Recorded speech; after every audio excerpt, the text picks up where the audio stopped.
All right, so I think we can go ahead and get into this as more folks start rolling in. Um, yeah, thank you all so much for tuning in tonight. I hope you're all doing well out there in the Zoom void. My name is Amali, and I'm the events director for Books Are Magic. So before we head into tonight's event, I would just like to let everyone know that closed captions are available for this evening's conversation.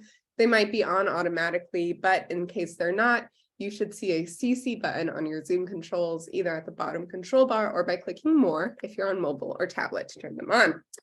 All right, so tonight I'm very excited to introduce Priya and Kristen Arnett, who join us tonight to celebrate the launch of Priya's debut novel, Your Driver is Waiting.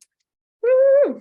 Yay! Your Driver is Waiting follows Damani, a queer Tamil woman trying to make ends meet as a driver for rideshare, a service similar to Uber. She falls for one of her passengers, a wealthy white woman named Jolene, and in the inevitable chaos that follows lies a fantastic, darkly humorous story of love and loneliness, class divisions, and performative allyship, and so much more. As Kristen brilliantly puts it, this is a, quote, perfect gut punch of a novel.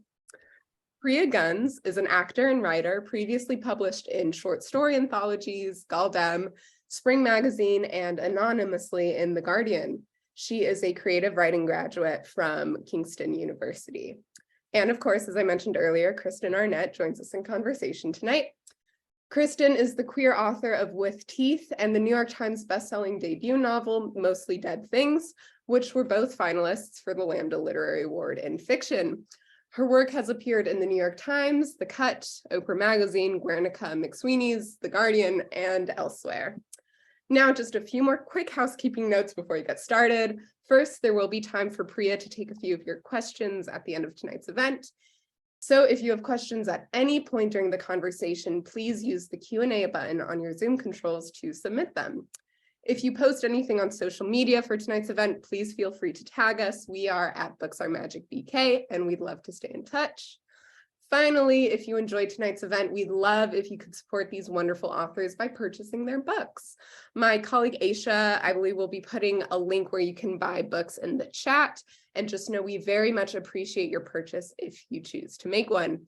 All right, that's it from me. Please join me in the chat to congratulate Priya while she starts us off with a quick reading.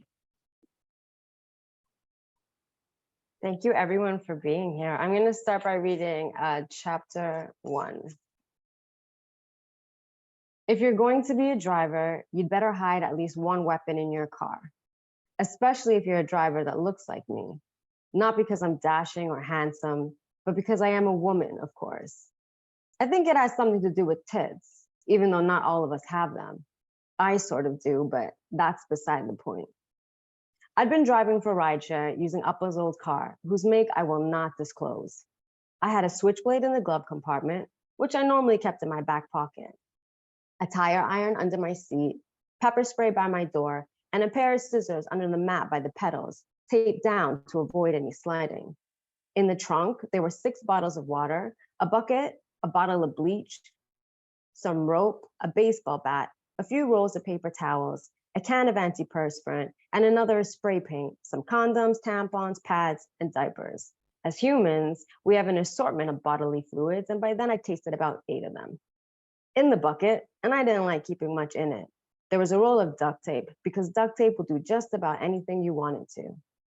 I also had some dishcloths, a towel, a crowbar, cleaning product, a toothbrush, baking soda, vinegar, and a squeegee buried under some rags in a corner of the trunk, because things got messy. Oh, and there was a pair of black rubber gloves too. These were difficult to find, but I wanted black. All the drivers I've ever met say it's crucial to drive prepared. Go ahead and ask one. If they tell you there's not even one weapon in their car, they're lying. As a driver, you have to protect yourself. Out there in the city, we're on our own.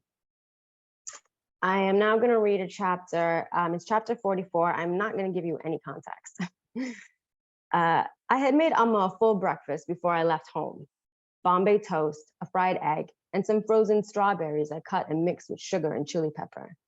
I squeezed fresh orange juice for her with my bare hands. She didn't have a bite or a sip of anything, so I knew come lunchtime, she might have more of an attitude. I was standing outside my car with a cup of coffee I got for $2 at Doo-Wop, giving myself a little break before what I hoped would be a ping after ping sort of day. What do you mean I can't get on? I have an exam this morning. You think I care? You need to pay the right fare like everyone else. A young woman stood on the steps of the bus while other passengers walked in. I had been her before, late for school, late for work, with not enough money to get on the bus. The driver was only doing his job, but he clearly cared too much about the wrong rules. I walked towards the bus. Here, I handed the girl $20. Sorry, I thought I gave this to you already, sis. What? Are you sure? Thank you. I put the actual bus fare in the driver's collection box, looking into a world I once knew so well. I was reminded that in my car, I am safe. I was doing better than I had been, even if I wasn't. The young woman gave me a hug, then gave the driver the finger. Get off my bus, he said to me. I leaned towards him, smirking. It was a sunny morning and I could still taste Jolene's lips. Sometimes it helps to masturbate, I said to him before jumping off.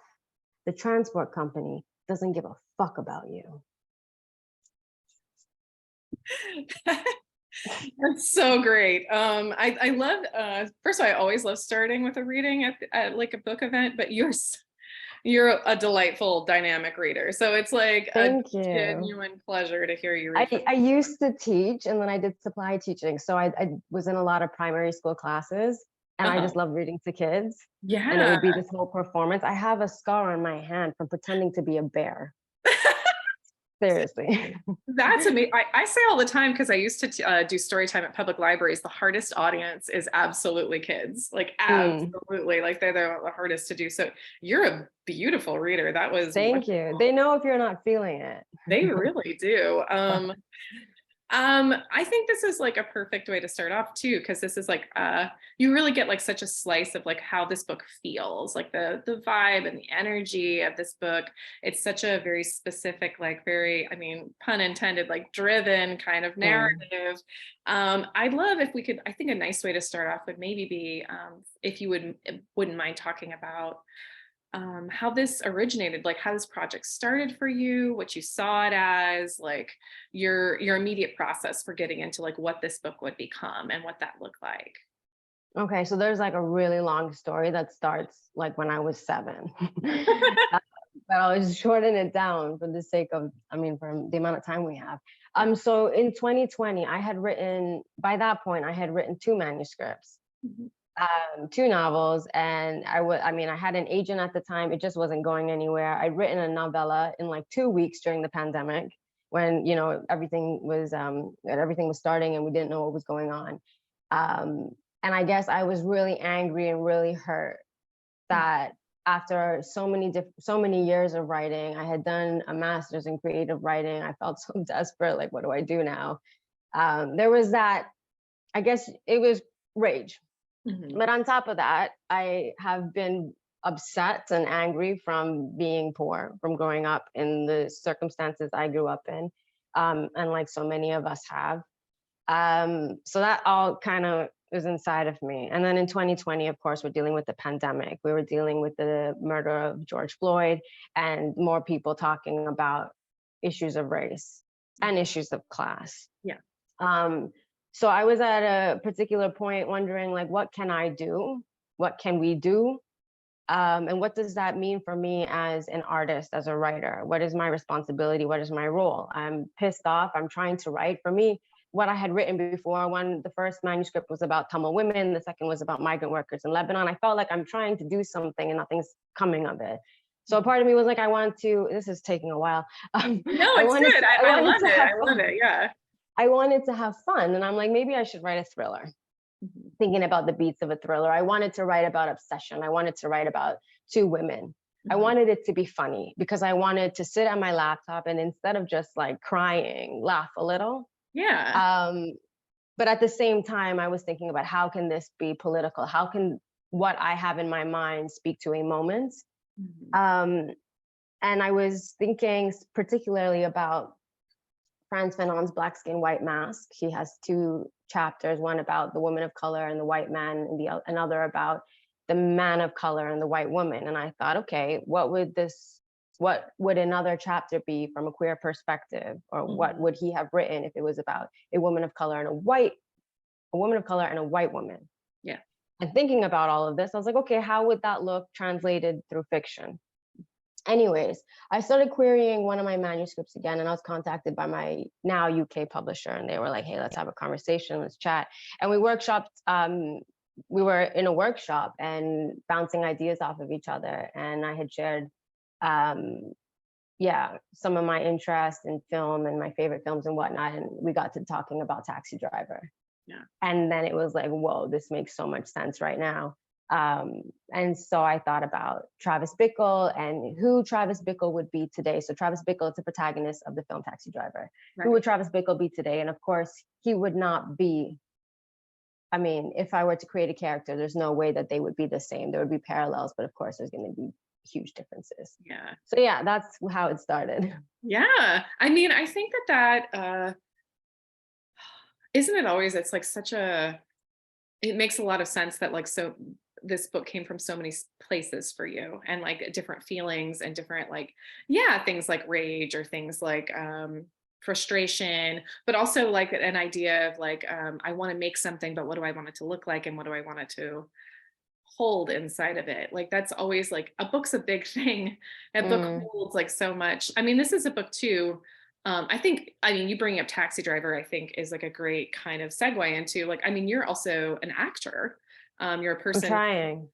Yeah. But I think that that's like right. Cause that's its own creative process too. And I think it'd be, especially because this ties in with Taxi Driver, and like how they touch each other, it'd be great to hear like how you feel like acting and that kind of creative process touches this writing creative process, because they are really different and disparate, but they touch each other, I think, also in these like very specific creative ways. And it'd be fascinating to hear like how you feel like these things have touched each other. So before I started actually writing, I was thinking about the character. You know, like you said, there's so many different components that you have to consider before you sit down and write. And I took something from my acting training. We were taught Meisner, we were taught method. And I did not realize I was doing this. But I looked in the mirror and I started playing with mannerisms. I started playing with, different styles of behavior. I was moving in different ways. Like I was talking to myself.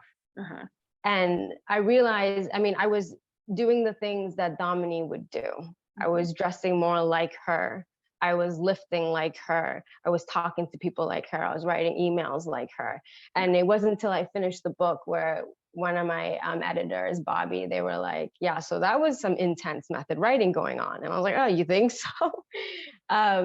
But yeah, so I mean, the parallels and how these two forms of art kind of touch, I think when you're writing, if you're acting as well, you're thinking about what a character feels, you sometimes even give them a backstory, and a writer of a screenplay or even the director might not know these things, but you're thinking about their intentions, you're thinking about their backstory. Whereas, I mean, you're doing the same as a writer, but you are writing that down and you know every single detail inside and out. And I think they both work. From this experience, I found that they both work for me in a very beautiful way, where I feel like I almost have to pretend to be, when dealing with first person narration, to be somebody. I'm acting like them in order to write like them. I don't know if that answers your question. No, I think that's a great question. And it was something I was going to ask you about also, because I mean, this is such a, right, because there's first person narrative and then there's like really close first person narration. And this is, I think, even when I read the ARC, like the early version of this book, I'm like, this is such a voicey book, right? You really hear this person's voice and they're there and they're so present with you. And that was like something I wanted to ask you about, which was this idea of like, like writing this in like a very specific, like close third, where it's almost like, because the dialogue is so great in this book, like, right? Like interactions between people, there's like giant chunks of dialogue where it's like boom, boom, boom, boom, boom. And it feels exactly like how people like are talking, or like what it would be like, especially like these interactions between Domini and like her friends, like how these kind of like sit together. I was like, this is like so voicey, and it has such a, and so it's very fascinating to hear that, like, right, like the idea of like, if, you know, coming from like an acting background and like taking it into this, like, I need to develop a character in this kind of way that I would do that. So like having a very voicey first person makes a ton of sense. And I love the idea of that. I like the crossover idea too, of being like, I make art this way, I make art this way. How do these arts kind of like, how do these like creative minds kind of touch each other? So, I mean, did you ever consider at all like doing any kind of other thing? Like, that's like a weird craft question, I guess, right? Like, did you consider doing third person or something? But you saw it as this all the time, huh? I did think about third person, Okay. but I feel like when it comes to first person for me, so I am first generation immigrant, Mhm. eldest daughter, and you kind of have to put on different faces for different people. Yeah. And so in me, and I have a, yeah, I don't know if I should say this. I was diagnosed with a personality disorder, and I don't know which came first, a personality disorder or pretending to be different people all at once to please people, you Yeah. know? I'm all fine now, but I feel like for me, there is a voice, there is like this, there is, I like to think sometimes there are different people inside of me, and depending on who I'm with, they come out. Right. But now through fiction, it comes out through a character that I can name. But of course, it's Domini and myself are very separate in that, in talking about voice, I go to a place very deep down of the within the unfiltered self.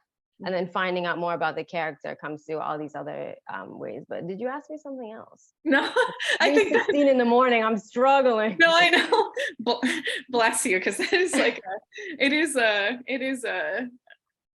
a point of love to be like, it's a book launch, and so you're like, I Wait, book launch? Who's book launch?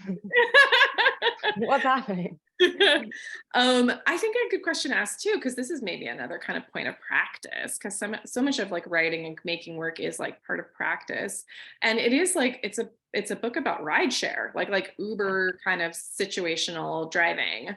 Like, what was like the process of research for you? I mean, maybe that part of that is like, I am like a librarian also, so I'm also fascinated in the ways that like people, and research can be any number of things, right? Like research can be like sitting down and doing like a lot of like deep dives into things, but it can also be like practical knowledge, like, right, like what is his actual experience of like being in a car with like a kind of rideshare driver or something like that.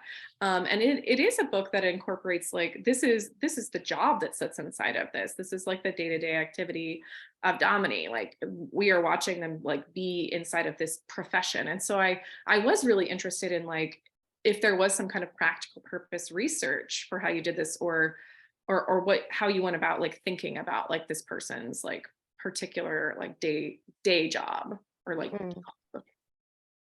interesting question. The research for this novel in that sense, I was doing without realizing I was doing it for a novel.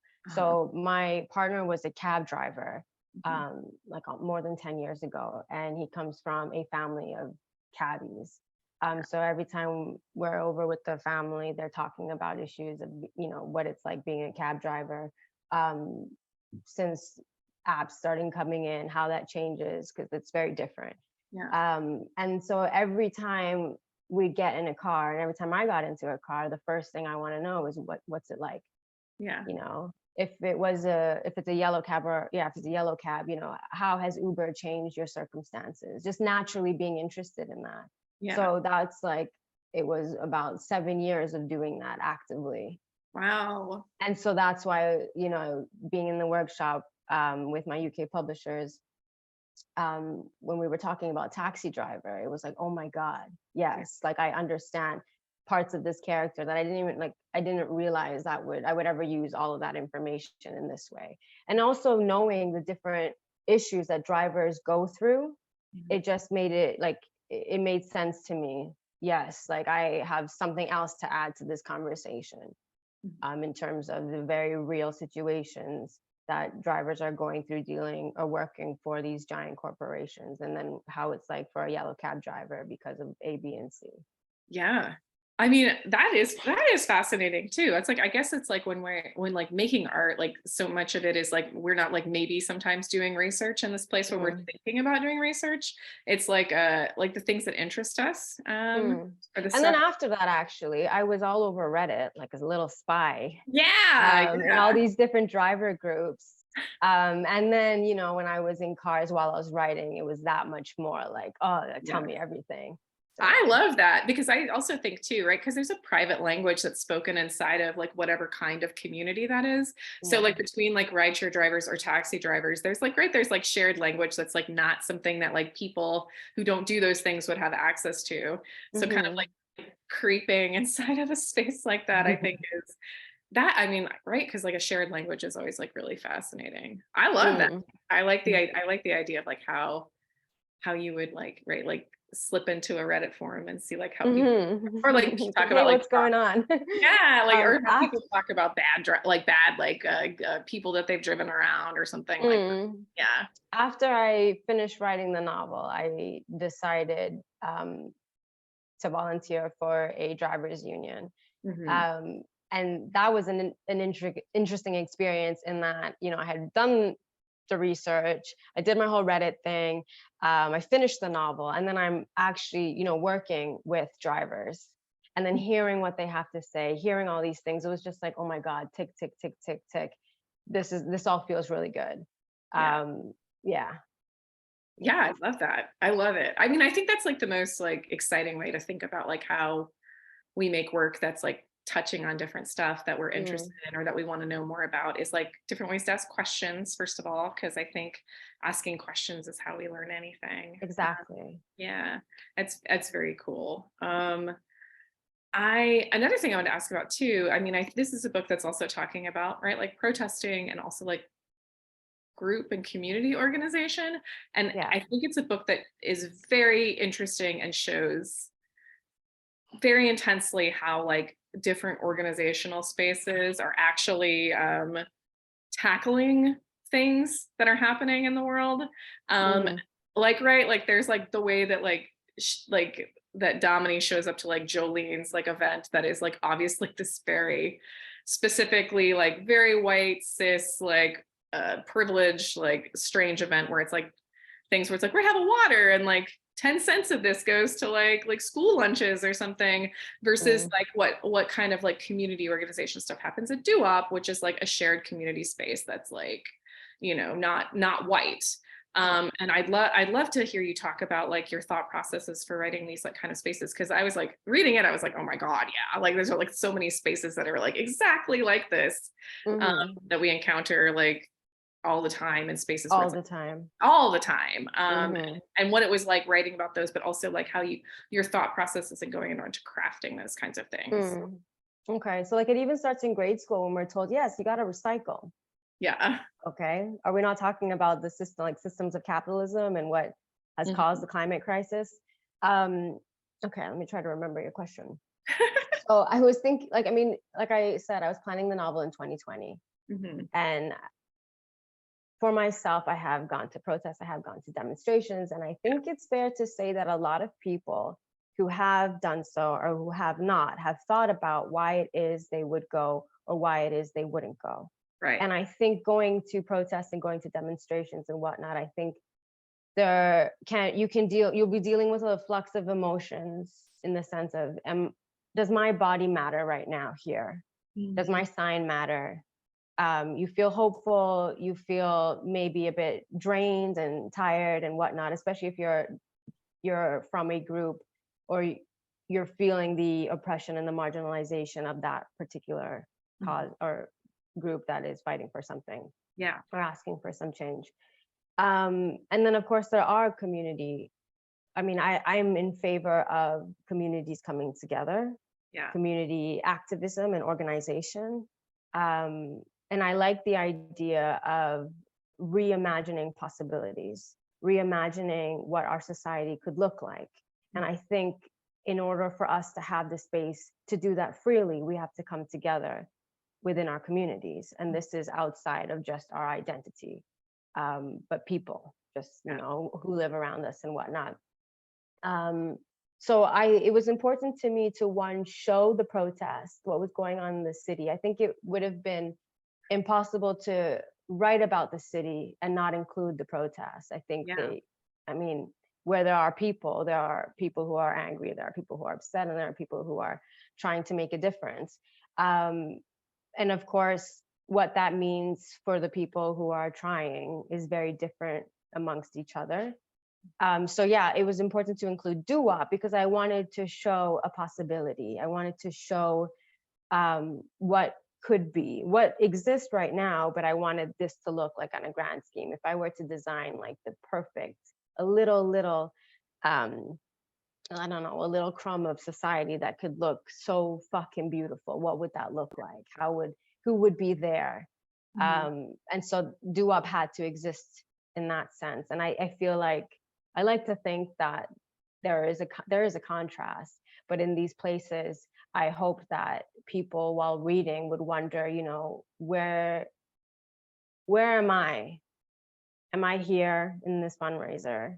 Yeah. Am I on the streets? And if I'm on the streets, what am I asking for? What am I doing? Am I Yeah. being disruptive? Am I being fucking annoying? Or am I just taking loads of selfies and posting it on Instagram and feeling Right. fucking great about myself? Mhm. If I see a place like doo-wop, and do I drive by and say, oh my God, what are these, I don't know, hippies and anarchists doing? Or am I like, hey, what's Mhm. going on there? That looks great. Yeah. I really wanted like certain parts of the novel and even certain characters, I hoped it would be or act as a mirror for people to really think about what it is that they do in their own lives. Because it's really easy to say, oh yeah, Jolene's terrible, she's terrible. But it's Yeah. like, hey, are you telling me you haven't fucked up before? You haven't like said the wrong thing or done the wrong thing? And it's perfectly fine. Mhm. But thinking about our own role and our own actions is something I really hope readers consider. Yeah. I mean, you're absolutely right. I mean, it is one of those things where it's like, it was fascinating to read. I mean, this is a book that I will say this too. I know it's like something like people say about books that's like this book was compulsively readable. This book is like you feel like you're in a car going fast. Like I was like, I finished it in a day. I was like, it's like a book that you just consume and you want to consume, but it feels like you're on this rapid course and there's like a lot happening. And I was like, this feels like a lived experience, but it also feels like just like right, like how like life functions, this like romantic relationship that happens between Jolene and Domini is like such a, I'd love for you to talk about this too, because I love the idea of like, right, because we talk about like queer romance or like how things happen like sometimes very rapidly, but like this kind of like flush of like first like eroticism in a like a meeting of two different people, right? Like when you meet somebody and you know you're gonna fuck, like that kind of thing that happens You between just know people. it. Yeah, right. That's like it's like a fascinating thing. So there's like Jolene is this character where, yeah, like what you're saying, it's like I think a reader could come in and like possibly be like, well, it's really easy to hate Jolene, but it's like there's also these moments that sit inside of there where it's like it's also easy to see like the eroticism that sits between these two characters or how they like found each other and immediately had like a heat or magnetism. Which I guess leads me into like a question I'm always interested in about, which not just sex, but also bodies. And this is a book that's so physically bodied, like not even just the sex portions, which are super wonderful. Like you're such a great sex writer. It's like very Thank good you. inside of this book. Like such good I'm a like virgin. It makes it even more like amazing. I'm a fucking virgin. incredible. Like just been gifted this talent of writing. But it's also a book of bodies, like transformation of the body, right? Like this is a book about power and like how to like take power for the self. And some of the, I think the most kind of erotic stuff, but also like empowering stuff or like having to do with power is Domini being like bulking up, like, right? Like the idea of like, I'm going to like transform myself into this kind of person where it's like, I can't be fucked with, or it will be harder for you to fuck with me. And I'd love if you would talk about like the body stuff that's inside of this book, because it's very Boise first person, but it's also extremely bodied. Like it sits there, it's like you like this, like the like working out or like what I'm gonna do or like how I'm gonna transform myself. And also like the sex, I was like so fascinated by it. It's like so well done. Thank you. Okay, so thinking about the body, this kind of goes back to what I was saying previously about, considering protests and wondering if you should go. What can my one body, like, what is the impact of my oneself? For Domini, she's at a point of her life where, I mean, shit has happened. She's near rock bottom. Yeah. And in order for her to gain some kind of control or feel like she has some power, it was through weightlifting, because something had, I don't want to give spoilers away, but something had happened. And in order for her to feel like she doesn't need to call somebody to her house to help her in a situation, but she could deal with it herself, was kind of what got her into it. But I think this idea of strength and strength training, well, so I started lifting weights about, I don't know, 5 years ago, and feeling that for myself and what that did for my mental health. Yeah. Dealing with depression and anxiety. It was, I don't like the word empowering, but it was. And also being a woman, or being, honestly, being a person and walking down the street, sometimes it's, for me personally at least, it feels good to feel strong. And I don't mean that just in the physical. Yeah. For Domini, to appear to be strong really mattered to her, because people were coming into her car. And so I thought about this. You're a woman, you're driving late at night. You want to look intimidating. Yeah. You want, for me, I grew up in a place called Scarborough, and Scarborough's a great place. But in other places I've lived, not to do down Scarborough because it's wonderful. It's late at night, you're done work, you're walking, and it's, I don't know how late it is, but it's dark, and you stand straight. For me, there's sometimes you have a walk, like, you're trying to give off something, and you can only do this with your body. And then there's also the idea for me of sexual agency. Domini feeling, again, going back to feeling control, being in control of her sexuality. And she's bisexual, so for her it's very different how she expresses this when she's with men. I don't show it so much, but there's one instance in particular that I'm thinking about, and then how she is with Jolene. So instead of getting into like deep emotional conversations, she's just like, hey, what are you wearing, like, what's going on, going back to the body again.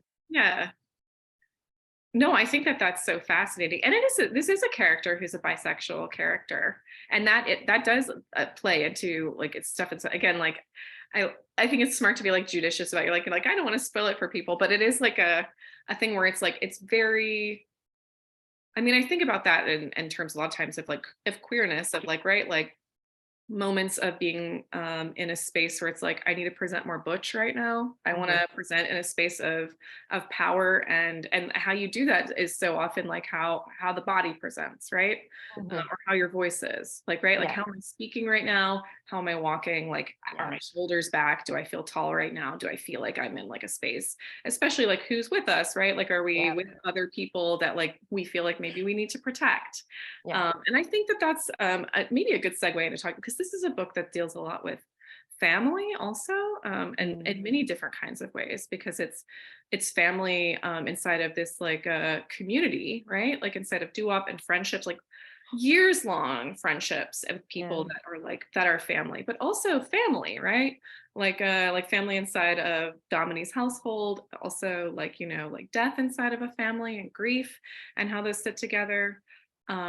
And family and community, like how those things sit together, feel like very special and important to this book. And so I'd love it if you could talk about like writing about these different kinds of community and family in Your Driver Is Waiting. Okay. So I have moved around a lot in my life. I have people who I'm very close with and who I love and adore. But when you move around a lot, it's hard to, the love is always there, but I am not physically there. Right. So I thought a lot about, what I kind of want more of, what I have observed and seen that I see others have in terms of their friendships. And I think sometimes we can even over romanticize the relationships, the friendships we're in. Sometimes it might be, oh yeah, we just hang out, and you only have fun with someone if you're at a pub or you're at a barbecue or party. But then it's like, what does it look like in terms of how do you care for each other? Yeah. So that was really important for me to show, like, how do people care for each other? Um, so that's that. And then in terms of going back to, Dominique is an only child. She's not just like the eldest daughter, she's an only child, and having to care for her mother, being first generation immigrant as she is as well. The way you care for your parents, um, I mean, you do end up caring for your parents in a lot of ways, because of the nature of the system, the nature of, how difficult it is for people to immigrate or migrate and have to be in a society where you're learning neither the language or how things operate. Her parents, I mean, her mom worked at a cookie factory. Her dad worked back of the house in a fast food place. So she had a lot of responsibility. And naturally also, I mean, I don't get into this. This is all just kind of in the subtext, right? But yeah, showing that, I think it also came very naturally because I don't know. I think if I were to write something different in terms of a character who doesn't care about their family, like I would have to think about that more. Yeah. I think in a lot of ways, I care about my family, that family is very important I didn't really think about it, to be honest. I think it just poured out of me. Yeah. Yeah. I think that's wonderful. I mean, right? Like it's like we write the things that we know that we're supposed to write toward. I mean, and obviously that's what's supposed to be inside of this book also. And because I think I think all of these different kinds of emotions obviously sit next to each other. Like grief sits next to rage, sits next to like violence, sits next to like humor. And I think this book has a lot of humor in it too. And I think that there's like plenty of things inside of this book that made me laugh out loud. Like sometimes the humor is dark, but like, how do we have like situations of despair without having humor and like weird moments of lightness sit inside of that? It's like trying to say like, right, like grief doesn't sit in a silo, like, right, we're human beings, so all of these messy emotions sit inside of us as a human being, and Dominique is like, right, like a work in progress messy human being. So this stuff sits in there, but the book is deeply funny. Oh, I'm going to interrupt myself. If anybody wants to ask a question too, I get to like keep Priya and hold her hostage for like 5 more minutes, but then I have to ask audience questions. So if anybody has a question, there's that little Q&A button down at the bottom. So like ask that, or else I have like 1,000 more and I will just occupy her time. But yeah, so poke that little button and ask your question down in there. But yes, humor. Yeah, you're very fucking funny. Like this is very funny. So I'd love for you to talk about like how you thought about like humor inside of this, because there's moments where I was like, God, that's great. Like it's like a moments where it's just like laugh out loud, like right next to stuff that's like super dark. Okay, one, I think when I sat down to write this book, it was very important to me that it was accessible. It is important to me that in my work, I write novels or whatever it is that I touch is made accessible to those who may not normally have, one, access, or two, be drawn or engaged in these various forms of art. And I think humor is a wonderful way to bring people together, to bring people into, have a conversation about something. That's the one part of my answer. The second part is, I think from growing up and having an array of experiences throughout my life, like humor is a coping mechanism.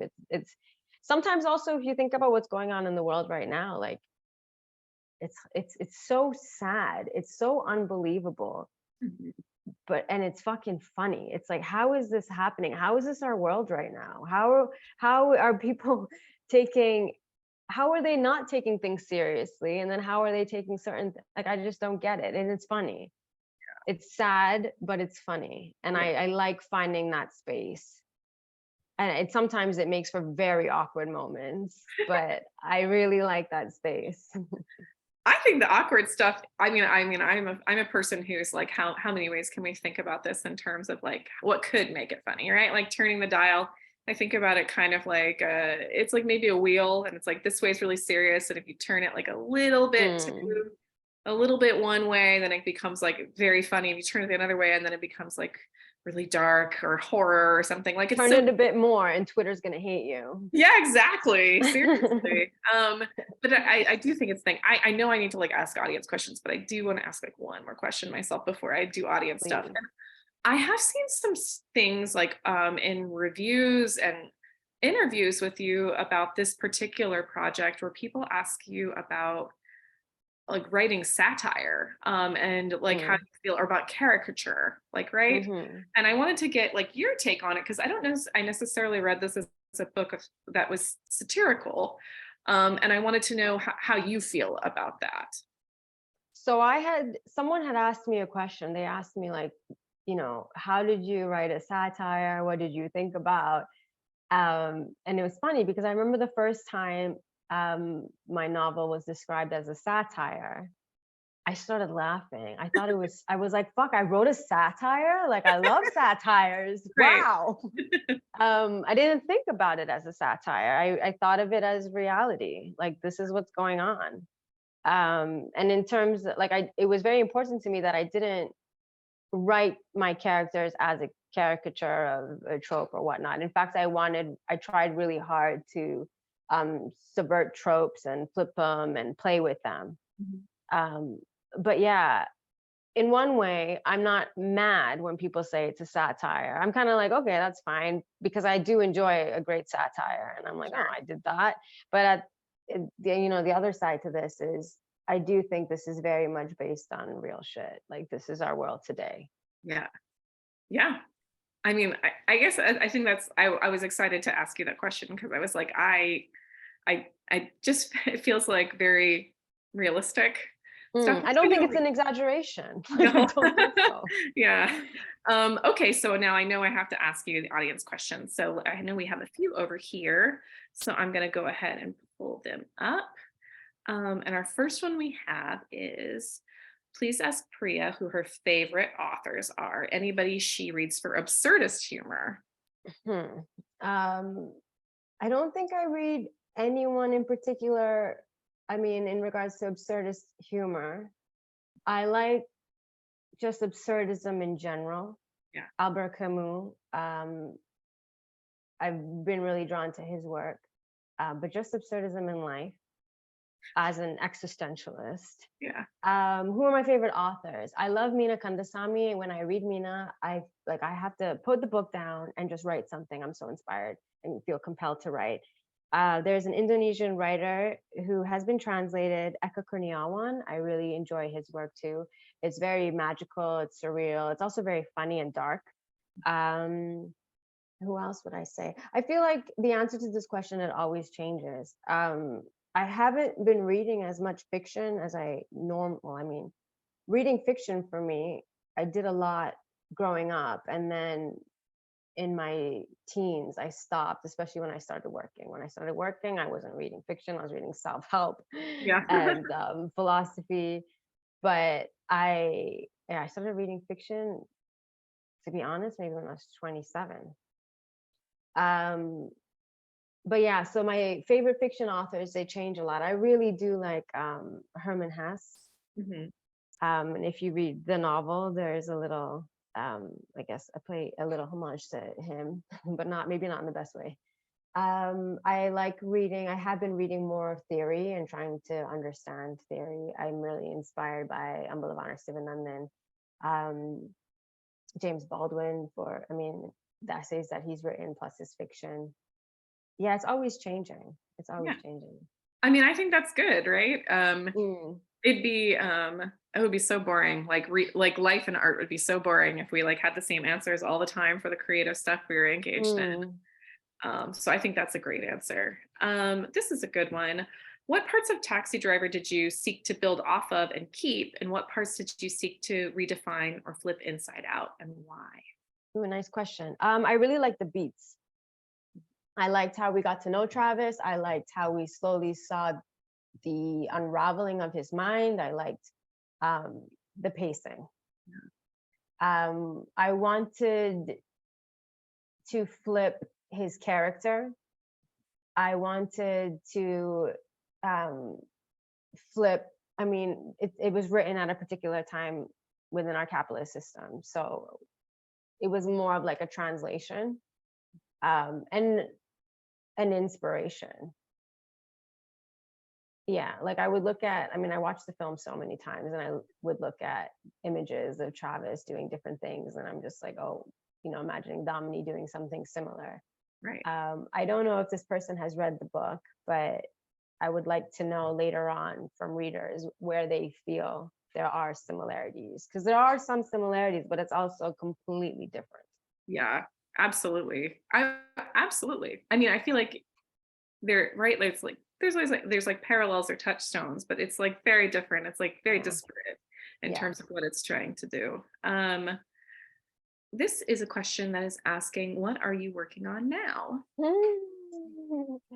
Okay, so what am I working on right now?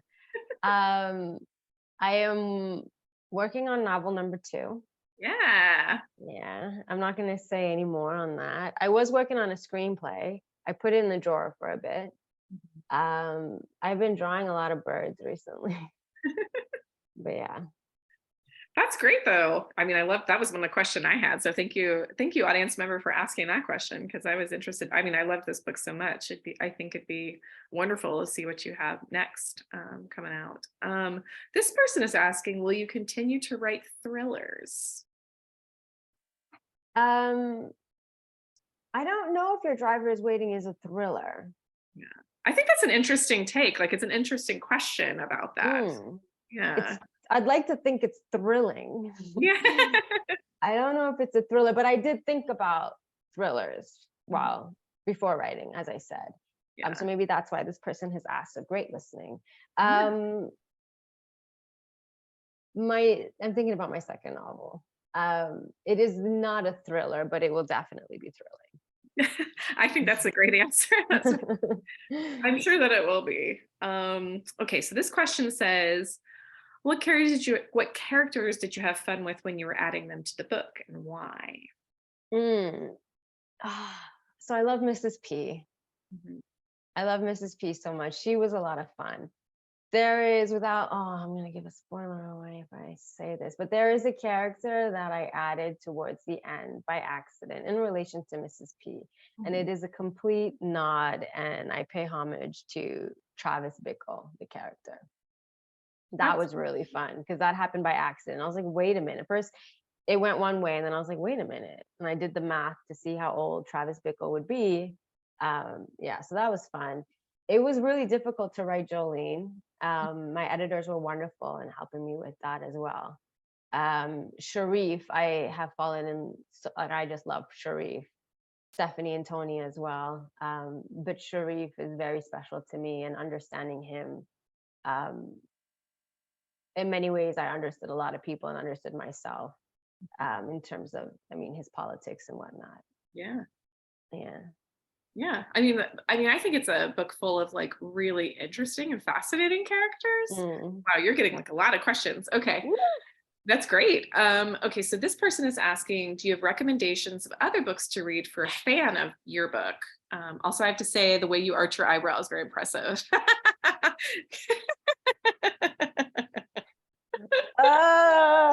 So my eyebrow, let me tell you about my eyebrow. I used to, when I was in the 4th grade, I wanted to be a world wrestling champion. And I wanted to be like The Rock. Amazing. So I would just stare in the mirror and try to do his little eyebrow, like, do you smell what The Rock is cooking?